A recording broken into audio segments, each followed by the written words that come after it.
Hello and welcome back to Rule the Game. In this video, I'll show you how to play Cat in the Box by Muneyuki Yokouchi, a game for 2 to 5 players, lasts about 30 minutes and is recommended starting at the age 14. I will not tell you here more about the whole concept of the cat in the box. If you want to hear more about the quantum mechanical problem that we have here, then go and Google for Schrödinger's cat. If you find that, and there should be plenty of hits for that, then you can learn all about it and what that means. I will just show you how to play this game. Please note that I won't talk about the 2-player game here, because that has slightly different rules than the 3 to 5-player games. I'll show it to you mostly as the 4-player version. And as usual, we start with how to get points in this game, then how to actually play the game. I'll give you some hints for your first game, and then I'll show you how to set up the game. And if you're new to the channel, please subscribe by clicking on the link below. But now let's get started with Cat in the Box. Rule the game. In Cat in the Box, you play as many rounds of a trick-taking game as you have players. At the end of each round, everybody gets positive or negative points that you then add up at the end of all 4 rounds, and whoever has the most points from 4 rounds wins the game. Let me show you here how you get points in a round. At the end of a round, every person, if everything goes well, every person still has 1 card left. And so this doesn't count for anything. You take those cards away. They're not important for the scoring. Every player also got a certain number of tricks that they won during the game, and for each trick that they won, they get a positive point. That is, in case there was no paradox that triggered the end of the round. If a paradox existed, then the person who caused the paradox will get minus points for every single trick that they got. What a paradox is, I'll explain in the gameplay section towards the end. In addition to the positive or negative points that you get from the tricks that you have taken, the people who have not caused a paradox will also check if the number of tricks that they have won during the round is actually equal to the number of tricks that they bet at the very beginning of the rounds that they would win. So in this case, this player down here bid that they will win 2 tricks, but they won 3 of them, so they didn't actually make it. Over here, you see that this player has won 3 tricks, and they also said they will win 3 tricks. If that's the case, if the number of tricks you won matches the number that you bid, then you go onto the main board and you check out where you have the most of your tokens together in one area. That means they need to be either horizontally or vertically connected. In this case, we have here 4 red ones. So this person over here gets 4 bonus points on top of the 3 points that they already won for winning 3 tricks. So they now have 7. Again, if there's a person who actually caused a paradox, and that I'll explain later, then that person is not eligible to win any extra bonus points. And so you add up these points from 1 tricks and the points from extra bonus points, and whoever has the most after 4 rounds wins the game. Cat in the Box is a trick-taking game. You play as many rounds as you have players, and each round is 1 trick-taking game. If you've played trick-taking games before, this one will have the same basic principles. For those who haven't really played trick-taking games before, let me show it to you with basic cards. To show you the basic game, I decided to go back to solo and take some of those cards. So these are not Cat in the Box cards, but it's easier to explain to you how the tricks are played. This is a game for 4 players. I'm going to play it openly for you, but of course in the actual game, everybody's going to have their cards in their hand and is not going to show it to the other players. A trick is when every person has played a card in order, and the person with the highest card wins the trick. Now, in this case, we assume that this person is a starting player and they're going to play a lead card. Let's say they play a blue card. Now all the other players that follow will have to follow that suit, meaning if they have a blue color, they have to play this blue card. So in this case, this one has to play an 8 because they only have an 8. Here they could decide between 3 and a 2. It doesn't really make much of a difference. And this one's going to play a 5. They all had blue cards. Now in this case, we have only blue cards. The highest blue card will take the trick, which is this person here. They take the trick, turn around the cards, place them next to themselves. The person who has won this trick before will now be the person who will lead the next trick. Let's say this person decides to play a green card. Now the next person has green cards. They have to play a green card. This one decides to play a 1. And this player now doesn't have a green card. They can actually choose which card they want to play. Let's say they want to play a yellow card. And this one here also doesn't have green. They also decide to put a yellow card. Now, because green was played first, the highest green card takes this trick. So the person here will also take this trick. And they can go again. They play this one. This one still has green. They have to play green. This one plays a red. And this one decides to go with a yellow again. Now red is what we call trump. Red is the highest card, the highest color, the highest suit you can have in this game. So whenever there's a red card in a trick, then the red card will win. If there are more than one red cards in this trick, let's say this person had played a 4 instead, the person with the highest red card will win the trick. In this case, that will be this player here. They take the trick. And that's how it continues until all the cards are gone. So this is the basic trick-taking game that you're going to be playing here. However, Cat in the Box doesn't have any colors on their cards. You have numbers. In this case, for a 1 to 4 player game, you have 1 through 8, but you don't have any colors. However, we're still going to play the trick-taking game, assuming we had colors in these cards. And I'll show you how this works now. So now let's move on to the actual Cat in the Box cards. At the beginning of a round, you'll shuffle all the cards, you'll distribute them evenly, and everybody has the same number of cards in their hands now. Everybody also has on their player board, they have covered all these X's that are here, 4 of them, for all the different 4 colors. The main board in the middle is empty. Before we start the round, every player will take one of the cards from their hand. It doesn't matter which one. Let's say all the players take the lowest number they have. And you put that card face down aside. Then every player, starting with the starting player, has to decide how many tricks will they win in this round. Will they win 1, 2, or 3? Let's say this one wins 1. Here we have a 2. We have a 2 here too. And this player here decides that they're going to make 3. And now we start the round. As I talked about before, in this game, in Cat in the Box, red is always trump. Red always beats all the other colors. Now, let's say we start here with this player, the starting player, and they decide they want to play an 8. And they decide they want to play an 8 yellow. So they place the 8 next to yellow.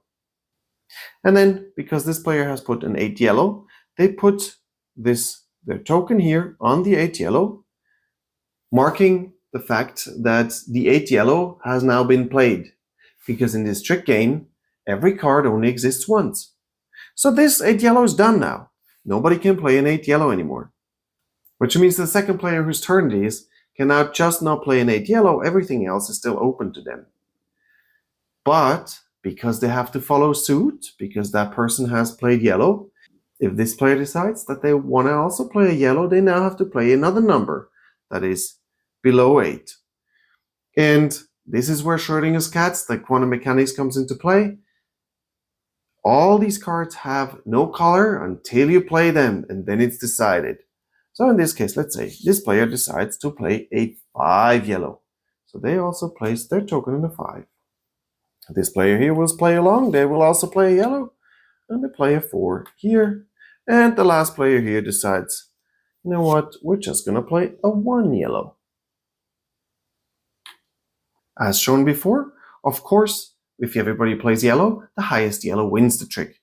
So in this case, the starting player has won this trick. And they take the trick and put it next to them. Because they've won the trick, they get to play another one. Let's say they feel cocky now, they think that was a good idea. They will now play an 8 blue. So they place this here on the 8 blue. So again, second player decides what they're going to do. Oh, they're going to play a 4 blue. They're going to put this here. They're going to place it here. And the third player here says, no, I don't want to play any blue anymore. I want to actually get this trick. This person doesn't really have many high cards. So maybe they decide, you know what? I decide I'm going to play trump now. What do? They play red here. So they have played a trump card, 6 red. However, what that means is because technically they have to follow suit, they can only play a red 6 if they don't have blue left, because blue was here played in the lead. They need to follow suit if they have blue.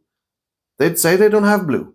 So they take this little marker away, and from now on, this person can never play blue anymore. And maybe this player over here says, oh no, I still have blue. I'll play a 1 blue. Another trick goes to the red card here, because that's a trump. That's the only trump in this trick. So they'll take this. And this is how it continues. You place a card around this board wherever you don't have an X open. And you can only play cards that have not been covered here. And so then you play a card. The next person has to follow suit or decide they don't have this color anymore. And you do this until everybody has played a card. Somebody wins the trick, they'll take the trick. And so we either play until all the players only have 1 card left, at which point the round is finished, and then you score the round. Or you play until a paradox occurs. What is a paradox? Let me show you. This player down here has just won the last trick. They will now be in the lead. They decide to play a 6 yellow. Now, as you can see, the only cards left in the game are a green 2, 4, and 8. This player over here can still play green because they still have a token down here. In the green, they have a 2, luckily. So they'll place this 2 green here. They place this token here. Now this player up here only has 6s left, and there is no 6 to be played anymore. So this player has now just caused a paradox. So now right now we stop this game. Nothing happens anymore. The game's finished, and this player has actually lost. And this is now when we start counting. We can start counting the points. We write those down because we're going to play 4 rounds for 4 players. And then we prepare for the next round by taking all the cards that are still out there. We'll put them together back into a deck. We'll shuffle the deck. We'll take away these tokens that mark how many bets, how many tricks were a bid. We cover all the X's again.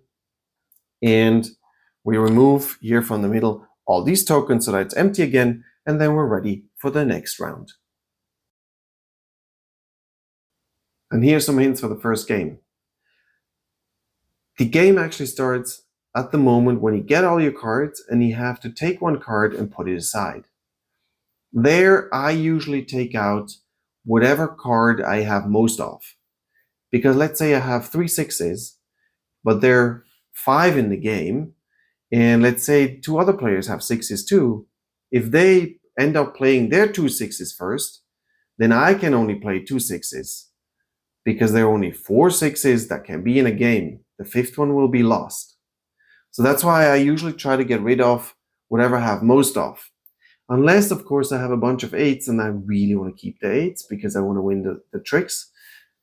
That's something you could do too. But remember, if you cost a paradox, you get only minus points, even for all the tricks that you won. So to be perfectly honest, I usually play to survive. That might not be the best strategy to play for, but I don't want to be the one who causes the paradox. And so usually I try to follow suit, because if you don't follow suit, especially early on during the game, if you decide early on in the game that you don't have a color, then it's going to get trickier. You might not be able to really get rid of all your cards without causing a paradox. Having said that, if you want to make a lot of tricks, if you want to really have the opportunity to make a lot of points from that side, you probably have to decide rather early on that you don't have a certain color. With one color, you will still probably survive if you just say, I don't have this one color. If you decide you don't have two colors, it gets very tight. It's gonna be tough for you to really make it through this game without causing the paradox. Now, if you actually want to win the game, then you actually have to play strategically on the main board in the middle, and you're gonna have to try to line up as many of your tokens as you possibly can so that you get the extra bonus at the end. But that means that not only do you have to get your tricks that you bet in the beginning, you also have to really place these tokens in the right spots to get a lot of points, and that might cause a paradox for you in the end. This is a tricky one. My wife's very good at this, and she usually survives the game without causing a paradox, and then she has all these tokens in the middle in a nice area, all aligned. Then she gets tons of points. She wins easily. But again, if you don't want to take that much risk, try to survive. Try to not cause a paradox. Try to just play cards where you see that you still have options afterwards to play more cards. So always have a look at the board. What is still open? What is not open anymore? Because you want to be able to put these cards down later on. And that's Cat in the Box. If you enjoyed the video, please subscribe below. And if you want to see how to set up the game, then stay tuned for the next section. To set up the game, you first hand every player their player board. Depending on how many players you are, you need to check down here in the bottom of these boards what the number says. This is how many players participate, and you see in some cases you have 2, 3 here, or you have the 4, 5s. So in this case, because it's a 4-player game that we're showing this round, it's all the numbers with the 4. Every player then gets also their tokens, and they go ahead and they cover all their X's here with their tokens. One player also gets the starting player card. And now, depending on the number of players that we have to set up the board slightly differently. Here, we'll put in the middle this board, usually for 2 to 4 players. You will see you can slide in cards here, and you have a white side and you have a purple side. And if you look at the instruction manual that you have here, you'll find here on the first page on the bottom, you see for 2, 3, 4, and 5 players what you actually have to do. In the case of a 5-player game, you will have to use the purple side here. In the other cases, it's recommended that your first game you play with the white side rather than with the purple side. But even for 3 and 4 players, you could play with the purple side technically. For a certain number of players, you will also have to cover certain numbers here with these cat heads that you place here in the 9s if you have a 4-player game. For a 2-player game, you have to cover some other spaces. Also, based on this here, you'll have to check your cards. You might have to remove some of your cards. For the 4-player game, you only play with the cards 1 through 8. So you take out the 9s. And then for the other games, you'll add or take away other cards that you don't need. You then take the deck of cards, you shuffle it, and you distribute all the cards. and that's when the first round can get started.